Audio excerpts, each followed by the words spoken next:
여러분, 솔직하게 한번 생각해 보세요. 60이 넘으니 예전 같지 않다는 생각 자주 드시지 않습니까? 허리는 조금만 움직여도 뻐근하고, 무릎은 계단 오르내릴 때마다 신경 쓰이고, 사람을 만나도 설레지 않고 하루가 그냥 흘러가듯 지나가는 느낌, 혹시 요즘 그런 날들이 많으신가요? 이 나이가 되면 다 이런 거겠지. 사는 게 재미없는 게 당연한 거겠지. 그냥 하루하루 무탈하게 보내면 그걸로 된 거겠지. 혹시 이런 마음으로 오늘도 특별할 것 없는 하루를 보내고 계신 건 아닌가요? 그런데 여러분, 이게 정말 나이 탓일까요? 정말 60이 넘으면 인생은 재미없어지는 게 당연한 걸까요? 하지만 여러분 지금 이 순간에도 70대, 80대 분들 중에는 오늘 뭐 할지 고민하느라 하루가 짧다고 말하는 분들이 계십니다. 그분들은 특별히 돈이 많아서, 자식이 잘 돼서, 아니면 타고난 성격이 밝아서일까요? 아닙니다. 비밀은 다른 데 있습니다. 그분들은 인생을 다루는 방식, 특히 하루를 보내는 방식이 다를 뿐입니다. 오늘 이 시간에는 나이 들수록 오히려 인생이 더 재미있어지는 사람들, 늙어서도 웃음을 잃지 않는 사람들이 공통으로 가지고 있는 아주 작은 7가지 습관을 이야기해 보려 합니다. 혹시 지금 내 인생도 다시 재미있어질 수 있을까? 그 질문이 마음에 떠오르셨다면 집중해서 오늘 이야기를 끝까지 함께 들어주세요. 제가 아는 두 분의 이야기를 먼저 들려드리겠습니다. 두 분 모두 70대 초반이십니다. 나이도 비슷하고 경제적 형편도 크게 다르지 않습니다. 자식들도 모두 출가해서 각자 살림을 꾸리고 있고 건강도 나쁘지 않은 편입니다. 그런데 이 두 분의 하루는 전혀 다릅니다. 먼저 68세 김영자 씨 이야기입니다. 아침 7시쯤 일어나시면 창문을 열어 환기를 시키고 간단하게 스트레칭을 하십니다. 특별한 운동이 아니라 그냥 팔다리를 쭉쭉 펴는 정도입니다. 아침을 드시고 나면 동네 도서관에 가십니다. 책을 빌리러 가시는 게 아니라 그냥 신문이나 잡지를 보러 가십니다. 거기서 사람들 만나는 것도 좋아하세요. 오늘은 뭐 재밌는 기사 있어요? 하며 옆 사람에게 말을 거시기도 하고 그냥 가만히 앉아 창밖을 보기도 하세요. 점심때쯤 집에 오셔서 혼자 밥을 드시고 오후에는 스마트폰으로 유튜브를 보십니다. 요리 채널도 보고 옛날 트로트도 듣고 가끔은 영어 단어 강의 같은 것도 보십니다. 배우겠다는 욕심은 없으세요. 그냥 듣는 게 재미있어서입니다. 저녁 먹고 나면 산책을 나가시는데 짧게는 20분, 길게는 40분 정도 동네를 걸으십니다. 그리고 집에 와서 드라마를 한 편 보거나 전화로 친구와 수다를 떨다가 주무십니다. 특별한 일정이 있는 건 아닙니다. 그런데 김영자 씨는 늘 이렇게 말씀하십니다. 하루가 참 짧아. 뭐 하다 보면 벌써 저녁이야. 이제 75세 박만수 씨 이야기입니다. 박만수 씨도 아침 7시쯤 일어나십니다. 그런데 일어나자마자 한숨이 나옵니다. 오늘도 뭐 할 게 없는데. 아침을 대충 드시고 TV를 켭니다. 뉴스를 봅니다. 정치 이야기가 나오면 화가 납니다. 요즘 세상이 왜 이 모양이야? 채널을 돌립니다. 드라마를 봅니다. 그런데 재미가 없습니다. 그냥 보고 있을 뿐입니다. 점심을 먹고 낮잠을 잡니다. 깨어나면 오후 3시쯤입니다. 다시 TV를 봅니다. 저녁을 먹고 또 TV를 봅니다. 하루 종일 몸을 움직인 게 거의 없습니다. 특별히 아픈 곳도 없는데 왠지 피곤합니다. 자식한테 전화를 걸까 하다가 바쁠 것 같아서 그냥 둡니다. 친구한테 전화할까 하다가 할 이야기가 없어서 그냥 둡니다. 저녁 9시쯤 되면 잠이 옵니다. 그런데 자고 싶지 않습니다. 왜냐하면 내일도 오늘 같을 게 뻔하니까요. 박만수 씨는 늘 이렇게 말씀하십니다. 나이 먹으니까 할 게 없어. 그냥 하루하루가 길기만 해. 두 분의 차이가 뭘까요? 김영자 씨가 더 건강해서일까요? 아닙니다. 박만수 씨도 건강은 괜찮으십니다. 김영자 씨가 돈이 더 많아서일까요? 아닙니다. 두 분 다 연금으로 생활하십니다. 김영자 씨가 자식들이 더 자주 찾아와서일까요? 그것도 아닙니다. 두 분 다 한 달에 한두 번 정도 자식들과 만나십니다. 차이는 단 하나입니다. 하루를 다루는 방식이 다릅니다. 김영자 씨는 하루 안에 아주 작은 기대를 여러 개 심어두고 사십니다. 도서관에 가면 누굴 만날까? 오늘은 어떤 기사가 있을까? 유튜브에서 오늘은 무슨 영상을 볼까? 산책 나가면 오늘은 어디까지 걸어볼까? 이런 작은 기대들이 하루를 채웁니다.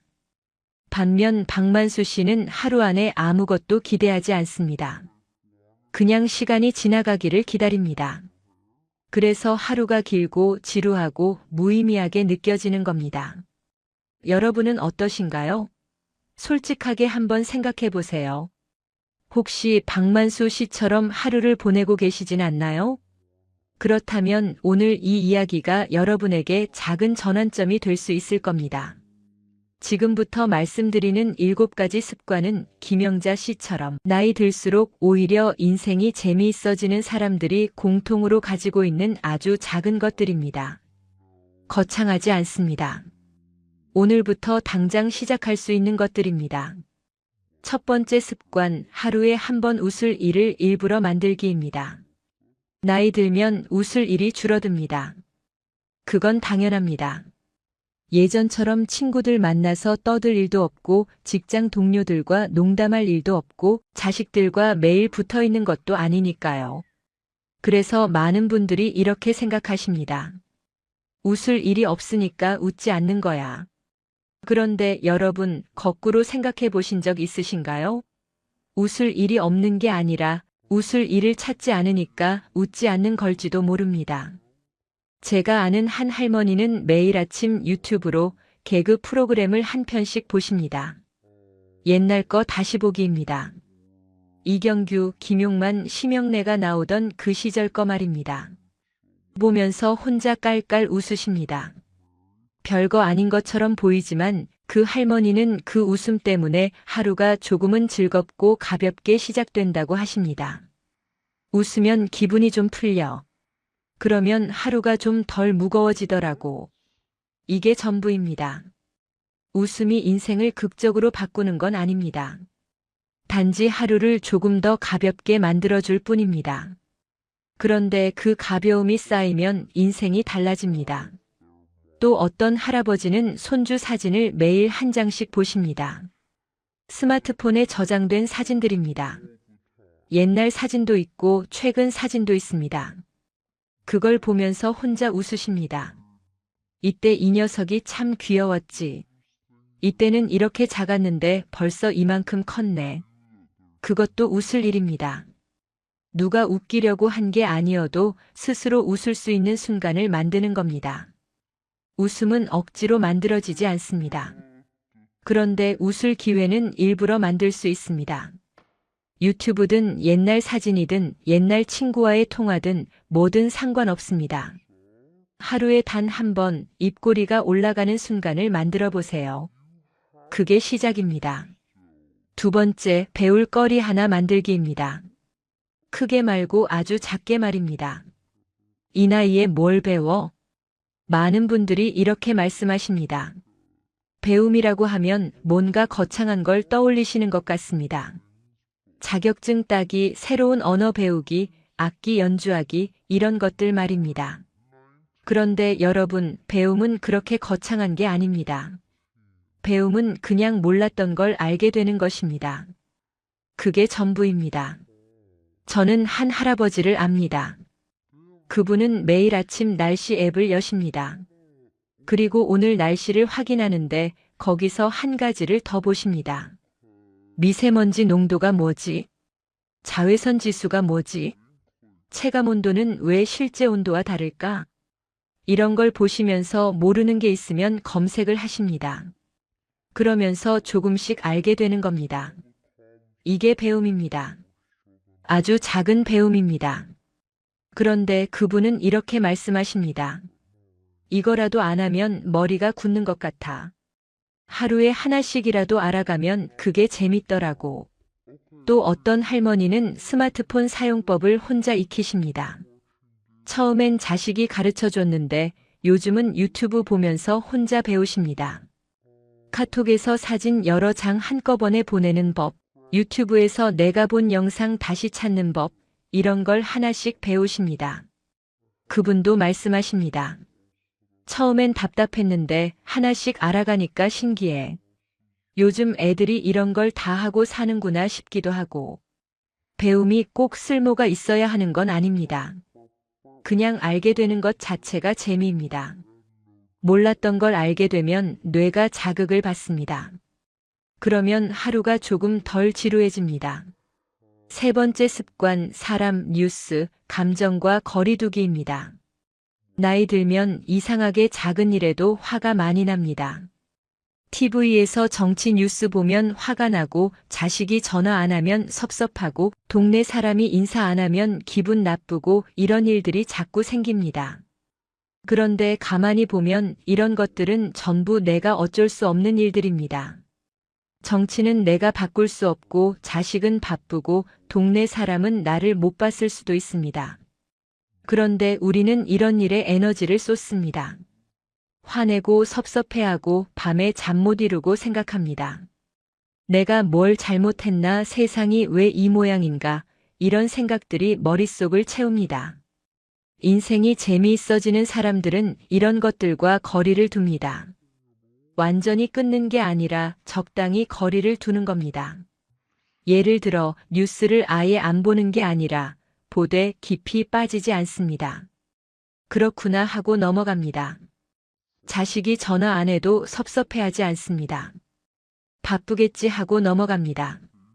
기다리지 않습니다. 왜냐하면 기다리면 내가 피곤하니까요. 한 할아버지는 이렇게 말씀하셨습니다. 예전엔 뉴스 보면서 맨날 화냈어. 세상이 왜 이 모양이냐고. 그런데 어느 날 깨달았지. 내가 화낸다고 세상이 바뀌나? 안 바뀌더라고. 그래서 요즘은 뉴스 보다가도 그냥 끄고 음악 들어. 그게 훨씬 낫더라고. 또 어떤 할머니는 이렇게 말씀하셨습니다. 예전엔 친구들이랑 만나면 누가 뭐 잘못했다, 누가 나한테 섭섭하게 했다, 이런 얘기만 했어. 그런데 그러면 만나고 나서 기분이 안 좋더라고. 요즘은 그런 얘기 안 해. 그냥 드라마 이야기, 날씨 이야기, 꽃 이야기, 이런 거 하면서 웃고 헤어져. 그게 훨씬 편해. 거리두기가 무관심은 아닙니다. 그냥 집착하지 않는 겁니다. 내가 바꿀 수 없는 것에 에너지를 쓰지 않는 겁니다. 그러면 그 에너지를 내가 바꿀 수 있는 것, 내가 즐길 수 있는 것에 쓸 수 있습니다. 네 번째 습관, 비교 대신 관찰하기입니다. 나이 들면 비교가 습관처럼 따라옵니다. 옆집 할머니는 자식이 잘 살아서 용돈 많이 받는데 나는 아니라든지, 친구는 여행 다니는데 나는 집에만 있다든지, 누구는 손주가 몇 명인데 나는 자주 못 본다든지, 이런 비교들이 자꾸 생깁니다. 그런데 비교는 불행을 만듭니다. 내가 가진 것보다 내가 없는 것만 보이게 만듭니다. 인생이 재미있어지는 사람들은 비교를 하지 않습니다. 대신 관찰을 합니다. 관찰이 뭐냐고요? 있는 그대로 보는 겁니다. 판단하지 않고 평가하지 않고 그냥 보는 겁니다. 예를 들어 옆집 할머니가 새 옷을 입고 나왔다고 칩시다. 비교하는 사람은 이렇게 생각합니다. 저 사람은 돈이 많아서 좋겠네. 나는 옷도 못 사 입는데. 그런데 관찰하는 사람은 이렇게 생각합니다. 오, 저 할머니 오늘 옷 예쁘네. 저 색깔 잘 어울리는데. 이게 차이입니다. 비교는 나를 불행하게 만들고 관찰은 나를 평온하게 만듭니다. 한 할머니는 이렇게 말씀하셨습니다. 예전엔 친구들 만나면 누가 뭐 샀다, 누구는 손주가 몇 명이다, 이런 얘기 들으면 속이 상했어. 나는 왜 이것밖에 안 되나 싶고. 그런데 요즘은 그냥 들어. 아, 그렇구나. 좋겠다 하고 끝이야. 비교 안 해. 그러면 속 안 상해. 그게 참 편하더라고. 또 어떤 할아버지는 이렇게 말씀하셨습니다. 예전엔 TV 보다가도 저 사람은 집이 크네, 차가 좋네, 이런 생각했어. 그런데 그런 생각 해봤자 나한테 아무 소용없더라고. 요즘은 그냥 저 사람은 저렇게 사는구나 하고 봐. 그게 전부야. 부러워하지도 않고 질투하지도 않아. 그냥 그런가 보다 하고 넘어가. 비교는 끝이 없습니다. 누구와 비교하든 항상 나보다 나은 사람이 있습니다. 그러니 비교는 평생 불행을 만들 뿐입니다. 대신 관찰을 해보세요. 있는 그대로 보세요. 판단하지 말고 평가하지 말고 그냥 보세요. 그러면 마음이 편해집니다. 5번째 습관, 결과보다 하는 과정을 즐기기입니다. 나이 들면 뭔가를 시작하기가 두렵습니다. 왜냐하면 내가 이걸 잘할 수 있을까? 이걸 해서 뭐가 달라질까? 라는 생각이 먼저 들기 때문입니다. 결과를 먼저 생각하면 시작이 무거워집니다. 그래서 아무것도 안 하게 됩니다. 그런데 인생이 재미있어지는 사람들은 결과를 생각하지 않습니다. 그냥 과정을 즐깁니다. 예를 들어 어떤 할머니는 요즘 그림을 그립니다. 수채화입니다. 잘 그리시나요? 아니요. 잘 못 그려요. 그런데 그분은 상관없다고 하십니다. 나는 그림을 그리는 그 시간이 좋아. 붓으로 물감 찍어서 종이에 칠하는 그 느낌이 좋아. 결과가 어떻게 나오든 상관없어. 그냥 그리는 게 재밌어. 이게 전부입니다. 결과가 중요한 게 아니라 과정이 중요한 겁니다. 또 어떤 할아버지는 요즘 동네 산책로를 걷습니다. 매일 같은 길입니다. 그런데 지루하지 않으시대요. 매일 걷는데 매일 다른 걸 봐. 어제는 길가에 꽃이 피었더라고. 오늘은 새가 지저귀더라고. 내일은 또 뭐가 보일지 몰라. 그게 재밌어. 산책의 결과가 중요한 게 아니라 산책하는 과정이 중요한 겁니다. 여기서 독일 철학자 니체가 한 말이 생각납니다. 목표에 도달하는 것보다 목표를 향해 가는 과정이 더 중요하다는 말이죠. 쉽게 말하면 이런 겁니다. 우리는 평생 이걸 해서 뭐가 달라질까를 생각하며 살았어요. 시험 공부는 좋은 대학 가려고, 일은 돈 벌려고, 자식 키우는 것도 나중에 잘 되라고. 전부 결과를 위해서였죠. 그런데 노년은 달라요. 노년엔 거창한 결과를 기대하기 어렵습니다. 그래서 결과만 생각하면 허무해져요. 대신 지금 이 순간을 즐기면 돼요. 그림 그리는 지금 이 순간, 산책하는 지금 이 순간이 즐거우면 그게 전부예요. 그게 쌓이면 하루가 의미 있어지는 거죠. 우리는 평생 결과를 중시하며 살았습니다. 시험 성적, 승진, 돈, 자식 성공, 이런 것들이 전부 결과였습니다. 그런데 노년은 다릅니다. 노년은 결과를 기대할 게 많지 않습니다. 그래서 결과를 생각하면 허무해집니다. 대신 과정을 즐기면 하루가 달라집니다. 뭔가를 하는 그 순간이 즐거우면 그게 전부입니다. 결과가 어떻게 나오든 그 순간은 이미 의미가 있으니까요. 요즘 여러분 하루에는 웃을 일이 있습니까? 마지막으로 배우는 재미를 느낀 게 언제였나요? 혹시 아무것도 안 해서 더 지치고 있지는 않으신가요? 잠깐 생각해 보세요. 여러분의 하루는 김영자 씨와 가까운가요? 아니면 박만수 씨와 가까운가요? 6번째 습관. 혼자 있는 시간을 불안이 아니라 자유로 인식하기입니다. 나이 들면 혼자 있는 시간이 많아집니다. 배우자가 먼저 가신 분도 계시고 배우자와 함께 계셔도 각자 시간을 보내는 경우도 많습니다. 자식들은 각자 바쁘고 친구들도 만나기 쉽지 않습니다. 그래서 많은 분들이 혼자 있는 시간을 외롭다고, 불안하다고, 무의미하다고 느끼십니다. 혼자 있으니까 쓸쓸해, 혼자 있으니까 생각만 많아져, 이런 말씀들을 자주 하십니다. 그런데 인생이 재미있어지는 사람들은 혼자 있는 시간을 다르게 받아들입니다. 외로움이 아니라 자유로 받아들입니다. 이제 나는 누구 눈치 안 보고 내가 하고 싶은 걸 할 수 있어. 이제 나는 누구한테 맞춰주지 않아도 돼. 이렇게 생각하십니다. 한 할머니는 이렇게 말씀하셨습니다.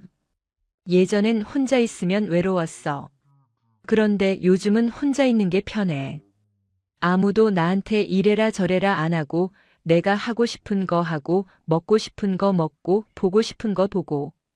이게 참 좋더라고. 평생 남편 자식 뒷바라지 하느라 내 시간이 없었는데 이제야 내 시간이 생긴 거야. 또 어떤 할아버지는 이렇게 말씀하셨습니다. 혼자 있으면 생각이 많아진다고들 하는데 나는 그게 나쁘지 않아. 오히려 좋아. 평생 바쁘게 살다가 이제야 내 인생을 돌아볼 시간이 생긴 거잖아. 후회되는 것도 있고 잘한 것도 있고 그런 걸 생각하면서 정리하는 것도 의미 있더라고. 7번째 습관. 괜찮다는 말을 스스로에게 자주 해주기입니다. 나이 들면 스스로에게 가혹해집니다. 나는 왜 이것밖에 못하지? 나는 왜 자식한테 이것밖에 못해주지? 이런 생각들이 자꾸 듭니다. 평생 누군가를 위해 살아온 분들일수록 이런 생각이 더 심합니다. 자식을 위해, 가족을 위해, 회사를 위해 평생 열심히 살았는데 이제 와서 돌아보니 뭐가 남았나 싶고 스스로가 초라하게 느껴집니다. 그런데 여러분, 그렇지 않습니다. 여러분은 잘하셨습니다. 평생 책임감 있게 살아오셨습니다. 누구 탓하지 않고 묵묵히 자기 몫을 다하셨습니다. 그런데 이제는 스스로에게 조금 관대해지셔도 됩니다. 이제는 스스로에게 괜찮다고 말해주셔도 됩니다. 오늘 아무것도 안 했어도 괜찮아. 쉬는 것도 필요하니까. 자식한테 많이 못해줬어도 괜찮아. 내가 할 수 있는 만큼은 했으니까. 나이 들어서 예전 같지 않아도 괜찮아. 나이 드는 게 당연하니까. 이런 말들을 스스로에게 해주세요. 그게 스스로를 위로하는 겁니다. 한 할머니는 이렇게 말씀하셨습니다. 예전엔 나한테 너무 가혹했어. 항상 뭔가 해야 한다고 생각했고 쉬는 것도 죄책감 들고. 그런데 요즘은 나한테 말해줘. 괜찮아, 괜찮아 하고. 그러면 마음이 편해져. 나도 사람인데 쉴 수도 있고 못할 수도 있는 거잖아. 또 어떤 할아버지는 이렇게 말씀하셨습니다. 평생 열심히 살았는데 남은 게 뭐가 있나 싶었어. 그런데 어느 날 깨달았지. 남는 게 있고 없고가 중요한 게 아니라 내가 최선을 다했다는 게 중요한 거더라고. 그걸 인정해주면 돼. 나한테. 나 잘했어. 수고했어 하고. 지금까지 재미없이 살았다고 해서 여러분 잘못이 아닙니다. 그러니 이제는 조금 가볍게 사셔도 됩니다. 스스로에게 괜찮다고 말해주세요. 그게 스스로를 사랑하는 겁니다. 지금까지 7가지 습관을 말씀드렸습니다. 이 7가지 중에서 단 하나만이라도 오늘부터 시작해 보시면 어떨까요? 딱 하나만 시작해 보세요. 하루에 한 번 웃을 일을 만들어 보는 것도 좋고 스스로에게 괜찮다고 말해주는 것도 좋습니다. 뭐든 상관없습니다. 중요한 건 시작하는 겁니다. 여러분, 60대부터 인생이 다시 재미있어지는 사람은 따로 있습니다. 그분들은 특별한 사람이 아닙니다. 그냥 하루를 다루는 방식이 다를 뿐입니다. 그런데 그 작은 습관들이 쌓이면 인생이 달라집니다. 나이 드는 것은 내려가는 게 아닙니다. 속도를 바꾸는 겁니다. 젊을 때는 빨리 달렸다면 노년은 천천히 걷는 겁니다. 그런데 천천히 걸으면 보이는 게 많습니다. 빨리 달릴 때는 못 봤던 풍경들이 보입니다. 길가에 핀 꽃도 보이고 나뭇잎 흔들리는 소리도 들리고 바람의 온도도 느껴집니다. 그게 노년의 선물입니다. 그러니 이제는 조금 가볍게 사셔도 됩니다. 그냥 오늘 하루 조금이라도 웃고 조금이라도 배우고 조금이라도 가볍게 사시면 그게 전부입니다. 그게 쌓이면 인생의 후반이 전반보다 훨씬 만족스러워집니다. 오늘 이 이야기를 들으시면서 혹시 이런 생각이 드셨나요? 나도 다시 재미있게 살 수 있을까? 그렇다면 이미 시작하신 겁니다. 그 질문이 떠올랐다는 것 자체가 변화의 시작입니다. 오늘부터 딱 하나만 바꿔보세요. 여러분의 인생 후반이 훨씬 가볍고 만족스럽기를 진심으로 바랍니다. 오늘 이 시간이 여러분에게 작은 전환점이 되기를 바라며 지금까지 황금 노후였습니다. 감사합니다.